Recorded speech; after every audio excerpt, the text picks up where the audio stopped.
how much committed are we to our country? The only thing we know is to criticize. That's the only thing we know. Criticize, criticize, you put this one, you put this one, you put this. Who do you expect to come and be your Messiah? Like you, fully say, I got.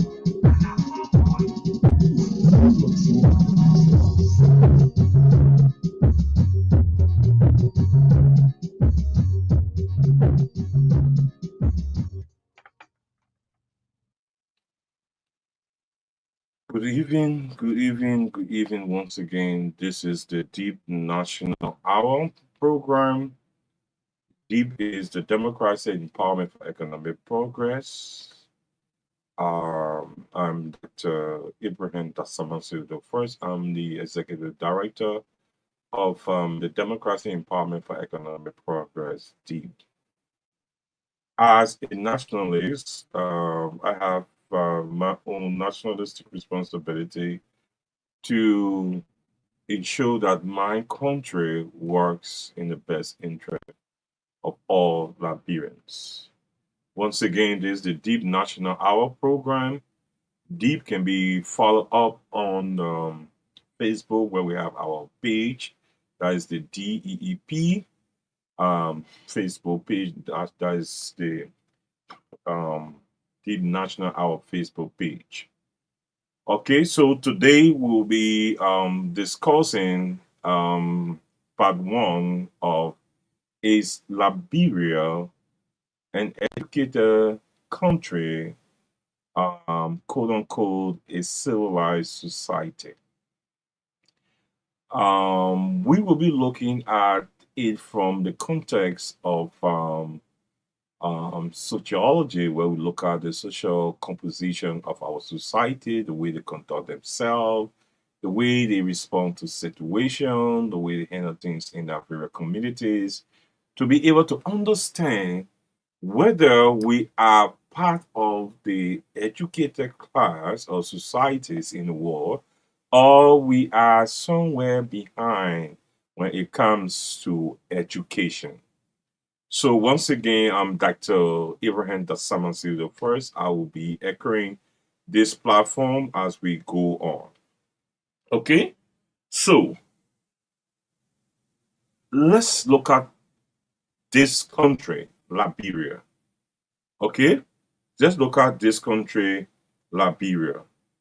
Um, are we a nation that people can count on? People can say, yes, I respect this country because the citizens of this country are properly educated. Fundamentally, we have a serious challenge when it comes to the way we define our own education as a nation. By this time, we should have a definitive step or position when it comes to our own philosophy of education that will drive our society, taking into consideration our national agenda. It means that every subject and every curriculum of our nation will be crafted according to achieving that national agenda.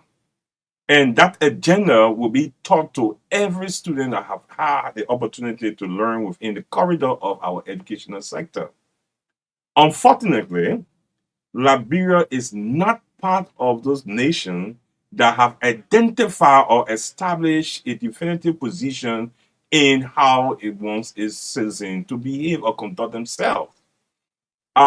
If I should open the line right now and ask every citizen who have the opportunity to give me the national position when it comes to our national agenda that will lead to success, that will lead to greatness, that we all have studied, understood, and know as educated people and those in the corridor of education, you will see the only thing people will be talking about is this other party manifesto, the other one, or what one is champion. But the nation have not come to its senses to say that, look, my friend, there should be an agenda, there should be a quest that the country wants to achieve, that no matter whatever administration that comes in will be fighting to achieve such an agenda.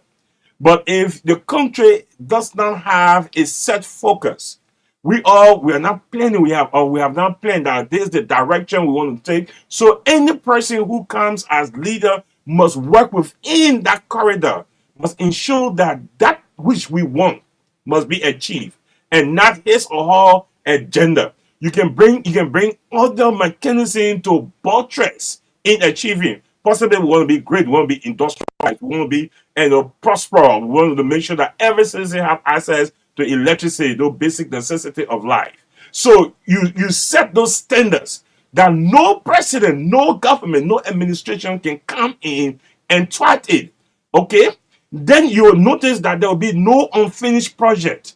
Because if a government is pursuing a role from here, maybe to sign or whatever development agenda in line with the national agenda of the nation, whatever government comes will not be thinking about I cannot fulfill, I cannot complete that particular project because it will bring glory to the past administration. People will not have the time, or the luxury of time to be thinking that way. You know strictly that the people, the society, the constitution will put you to ensure that that project does not end where the past administration ends. So you see, you have a lot of unfinished projects in our society when the country have not taken a position to ensure that look, we can keep running based on existence. We should be running based on agenda. We should be, you can call a meeting and people just come and just talk when they won't say, they won't say, they won't. There should be a guide. What is it that is guiding our society? So if we don't have to, we have not yet established a sense, a definitive sense of direction, it means that it question the weight of our education. Okay. As you may be aware, we started education, higher education in Liberia around 1822, talking about the University of Liberia, 1882, around that, talking about the University of Liberia when it was putting it together. And then by couple of years, 1862, okay, 1862 and 1882 and 84, something around that.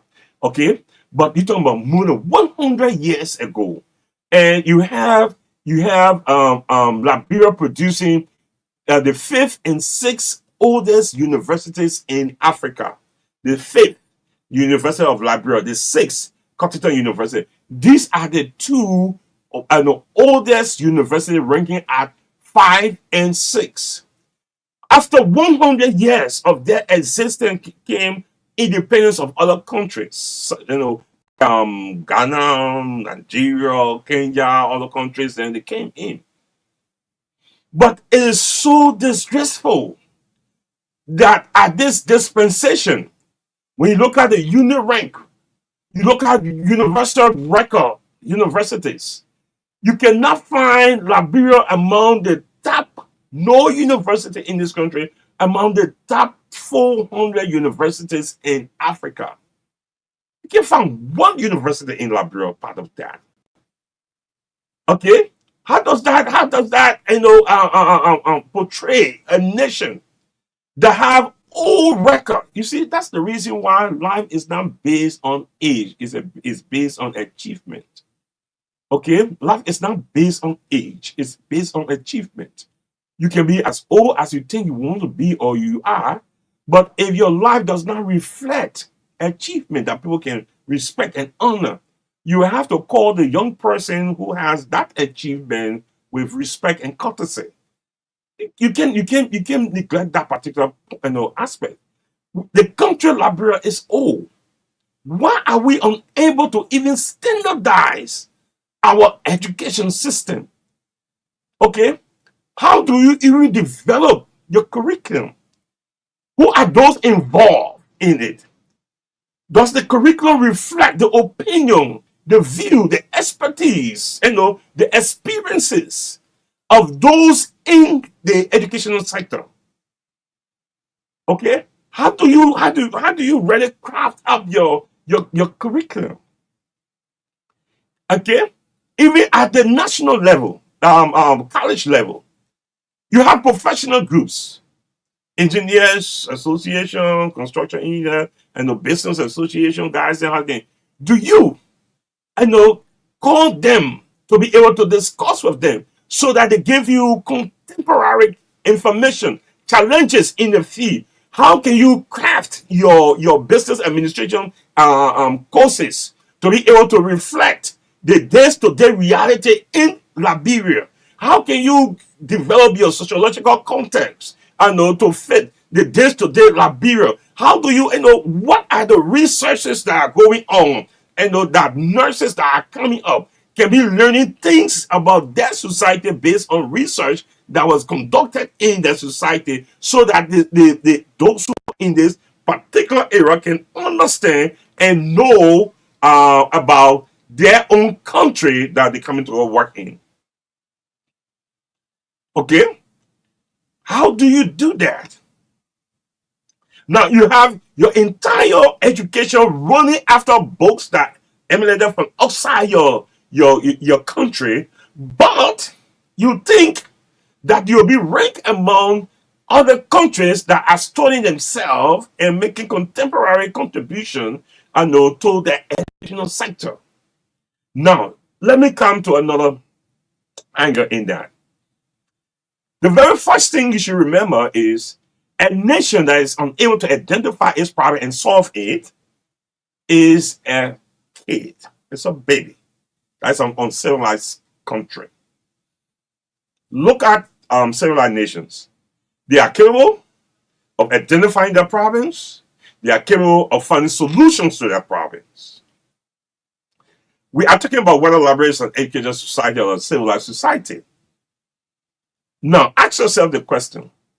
For over 30 years, you have been crying on people bypassing education. People can graduate from high school and cannot even compose, cannot write a simple letter. People are graduating from colleges, they didn't even know composition, report writing, application, and the other things. They don't know it. Now, the question is, if you say and you have seen these things and you lack the ability to take when you have the authority to do so, but the willpower is not there, not only from the anger of the government, but the entire society. It means that the society is a very bad society, and Liberia indeed is a bad society.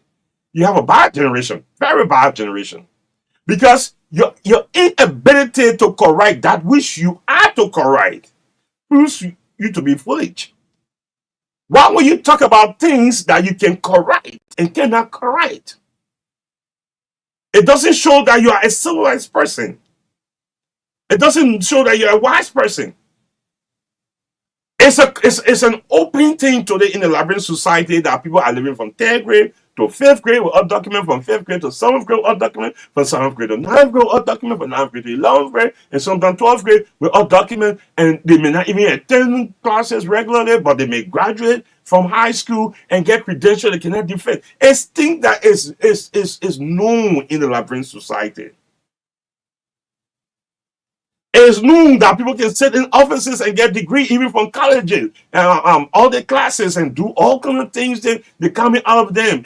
Out of colleges, earning bachelor degree, they get even their own graduation speech. They are unable to compose it, neither to talk about, to read it out. Okay, we are cognizant of these things, but what makes you to question whether you are an educated or civilized society is, what are you doing to correct the situation?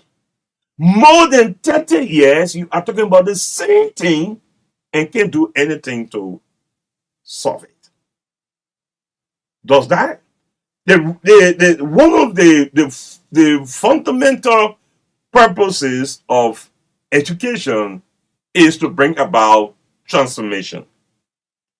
If you are in the corridor of education and cannot correct things that are easily done, then it means that the Liberian society is schooling than educating. It's a unique difference between schooling and educating. When somebody gets school, it means they pass through the various standards, nursery, junior high, lower elementaries, upper elementary, junior high, senior high. Those are all school basic requirements that you must meet them of. That's schooling. Education is acquiring knowledge from that schooling processes, from the processes that the school set up, and be able to adequately apply them to not only transform your life, but the life of your family, the community, and the society at large, and be able to contribute to the global society. Meaning that everybody is under obligation to make life comfortable, not only for themselves or himself or herself, but the community in which he or she lives, the society at large, and across. That's the reason why you sit in your home. People from outside are making contributions that you are benefiting for today, because the society requires us from a sociological context that we must share. We should share in culture, we should share in our traditions, we should share in our practices, we should share in our technology, we should share in our education, meaning that you cannot keep things in secret. Only you know. So, where is the impact or the result, the benefits from being called an educated person in society? And you see, African politicians, let me come to our own environment, Liberia. The politicians feel comfortable when people are poorly educated, poorly prepared, poorly able to think properly, and they put in a culture of talking in their minds. So at the end of the day, they only give them issues to talk. While they are talking, these politicians are enriching themselves. Since the people love talking, it's just like you are eating food with a child, and since the child wants love to eat the bone, you take a meal with the bone and give it to the child. While the child focusing on, fighting on that bone to eat, all the food in the pan, you eat them out. That's how the African politicians behave. So while people are talking this one, talking that one, and defending this position and defending that position, and forgetting about the national good because they are not being trained on those things, then the politicians are exploiting them on mass scale. Before we have corruption. But I think where we are now is more than corruption, is mass looting. We get looters now. Those are looters. According to the Liberian Constitution, we are under obligation, the government under obligation to properly educate every citizen.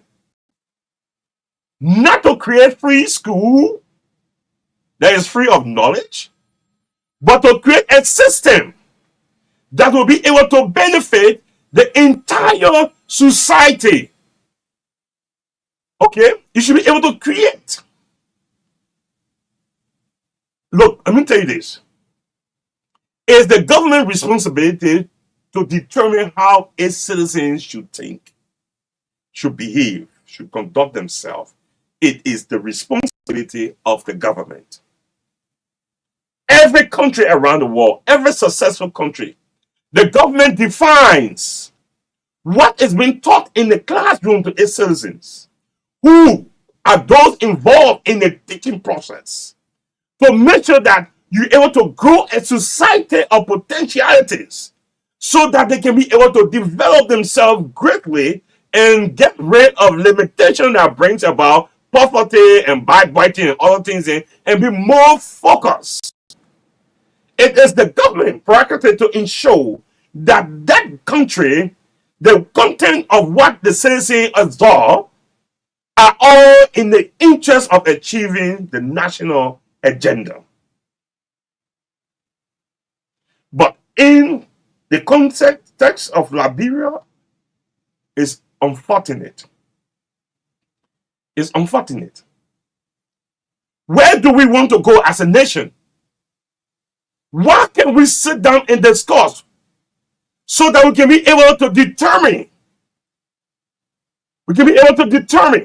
our course of actions?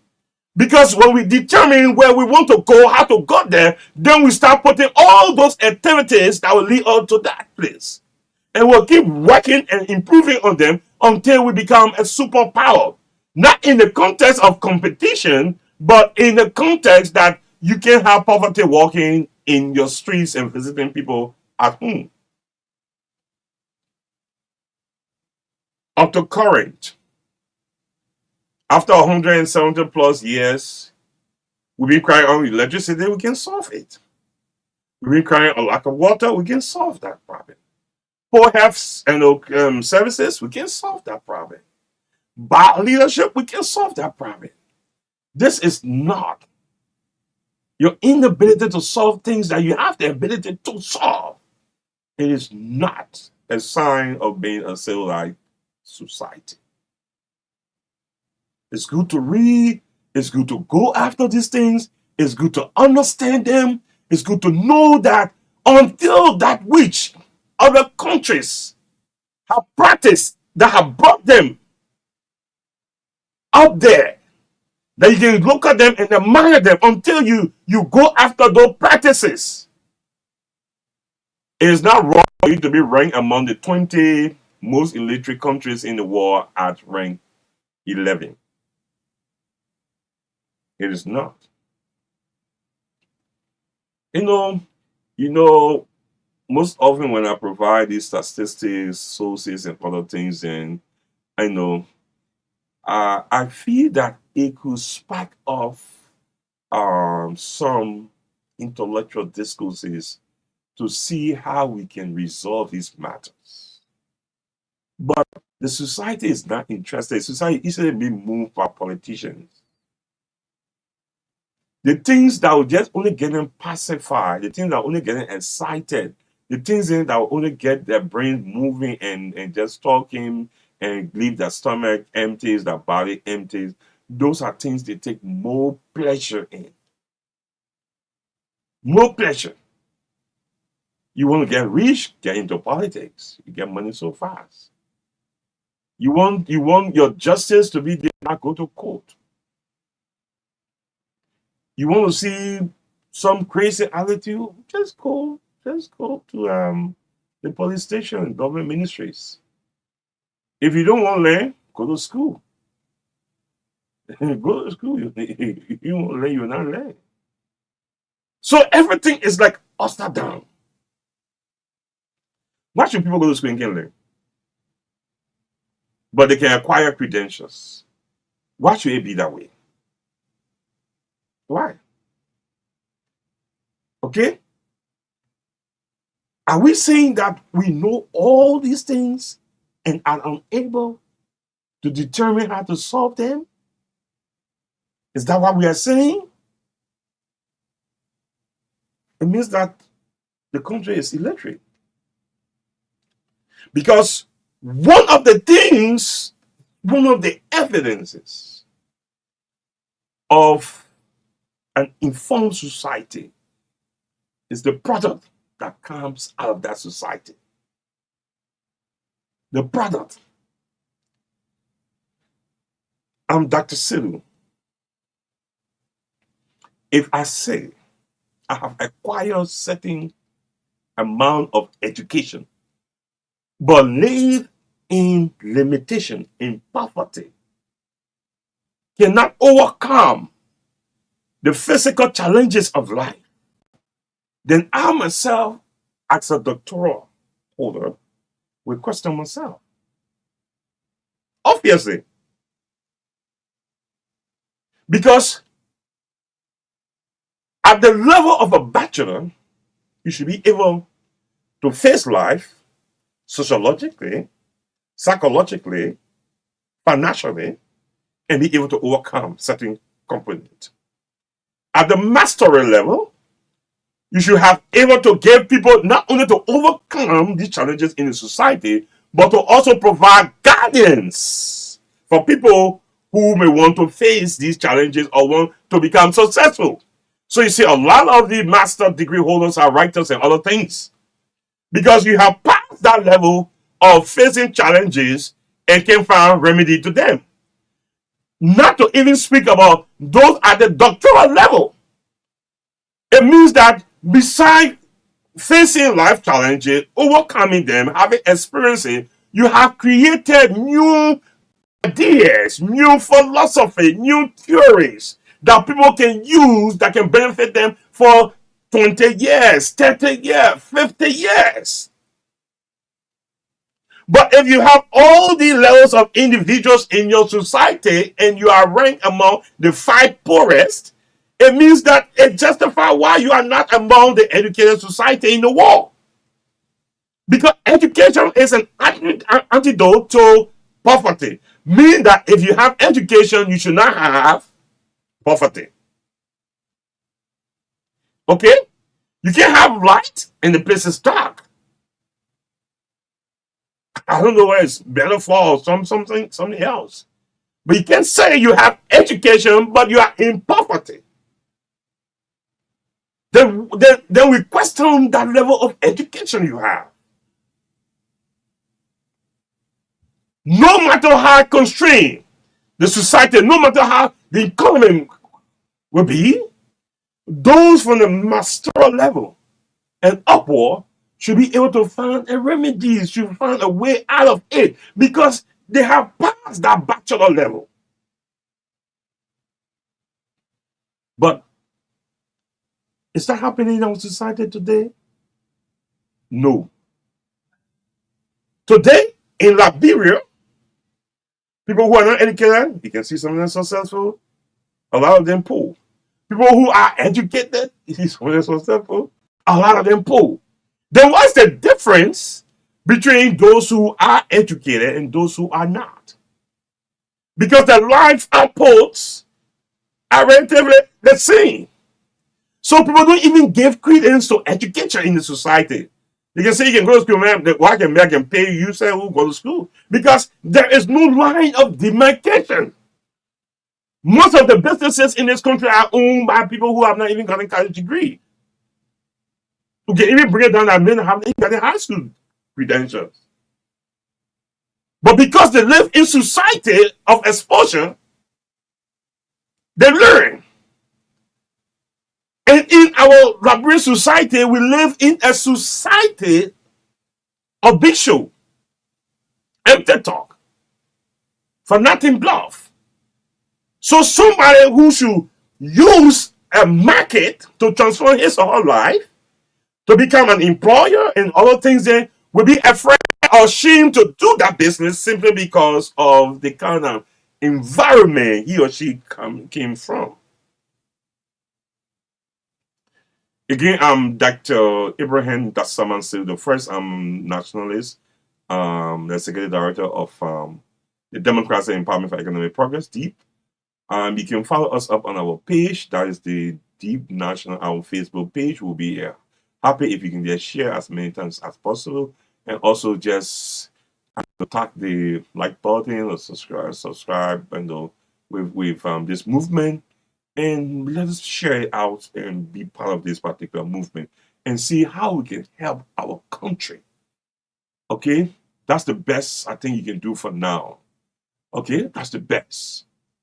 You can have a society that cannot define itself.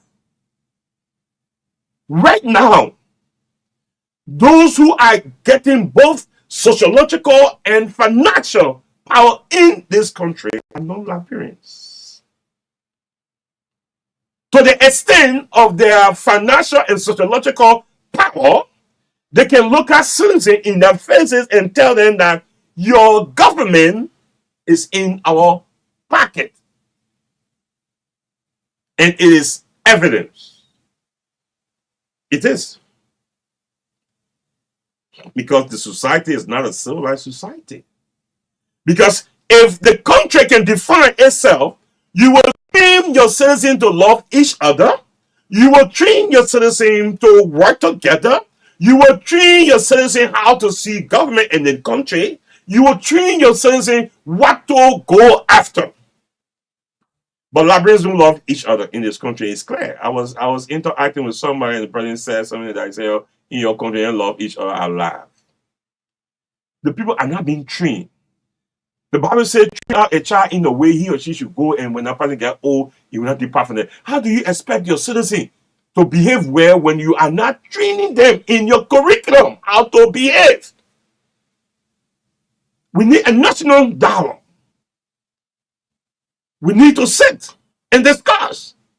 Where do we want to carry this country in the next 50 or 100 years? And how can we get this message to every citizen? How can we redesign our curriculum so that people who are going through our education can have the mindset of this country? But people don't have the mindset of this country. People, you are training your people, your citizen, how to sacrifice system. That's how you train them. The man does not go through the proper war of education, he gets degree. You expect that man to enter office and go through system? They did not come into office through foreign system. So everything that he knows or she knows is to sacrifice things. So if you have laws, he will sacrifice things. He will use the law as at his disposal to enrich himself. Because he's not used to living by system or living by laws. No. No matter how many times you cry and condemn your government, as long as their training is to sacrifice, they will always sacrifice. As long as their training is to corrupt from the grassroots, they will be corrupt. As long as they don't have the basics in your educational sector, they will never ever produce what civilized nations can produce. They will never. If you travel to successful countries, you see the content of what the citizens learn, you will understand that their lessons are all nationalistic. And not only nationalistic, but it has a strong developmental agenda. Inspiring them from 3 years, 4 years, 5 years. Like what were practiced in Anthem, the Spartan. They were trained to live and fight and die for the nation. Are you training your citizen for that in that mind? No. Nobody cares. If you ask me, Librarian to say, you want to sell a country and divide together money and divide money. Nobody cares. Librarian can move librarian from houses and put non-librarian in it because of 5 or 10 hour difference. Who's saying all the front views to non-librarians are the same librarians? Nobody cares. Everybody thinking about themselves, nobody thinking about the country. They are behaving that way because there is nobody, there's not a program designed to teach them how to think. Then you want them to elect good leaders, the people are not taught how to do the right things. So they will not do the right thing out of some kind of mysterious act. No, it's not possible. What they don't have, they won't give. What they don't have, they won't give. Until you define what your citizen, and this goes directly to government, until you define what your citizens should know, should learn, how they should conduct themselves, and place it in that mechanism that will help them learn it and know it and live it, this country is going nowhere. After all these 100 something plus years, you come and celebrate another independence of non-achievement.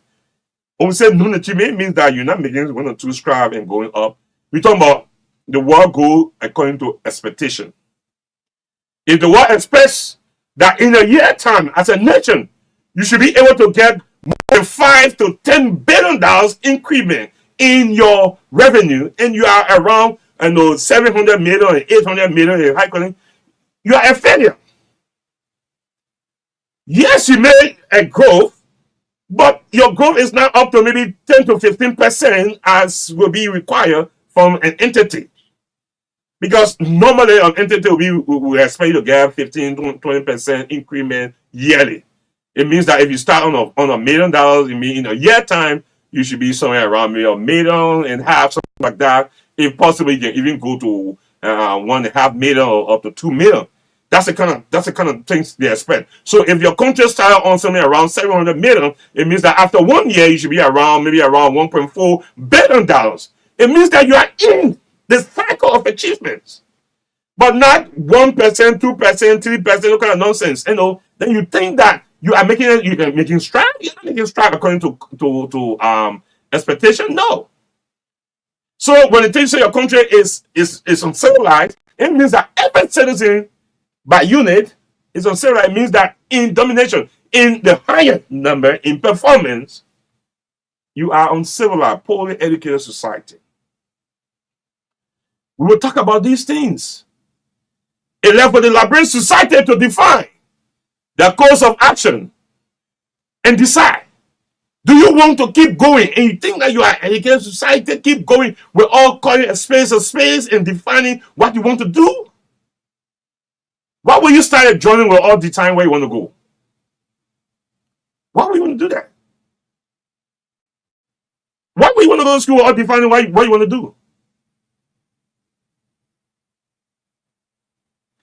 Well, we can just handle everything just in a day's time. We will keep playing our nationalistic role, and by the grace of God, we know that these things will not always fall on their soil.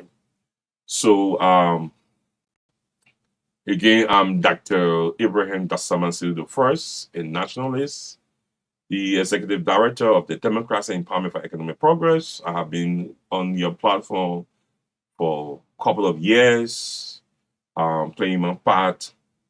I know under some stress and whatever thing government can do one or two things, but not up to again an achievement level. So it is you, the citizens. As long as you build a culture of listening and talking and doing nothing, achievement will never be at your door. 1%, 2%, 3% achievement in your life is not what is remarkable in our global society. So I will be on your platform again on Fridays by 5 p.m. I will ask that you encourage someone to tune in on the same platform, and on Saturdays at 8:30 p.m. Okay, to play our role, and we expect you to again. So you can go on our page, that is the Deep National Hour Facebook page, that is DEEP National Hour Facebook page. I want to say thank you to Dr. Howard Jones. Okay, that is Dr. Howard Jones. I want to say thank you for firing up, and Emin Hammer also want to say thank you for firing. And all of you who are following us on our page, we say God bless you. And until we meet again, I'm Dr. Abraham Dassama the first. We will open the line to okay. Because of time, we'll meet again on our next platform. God bless you until we meet again. I'm Dr. Abraham Dassama the first.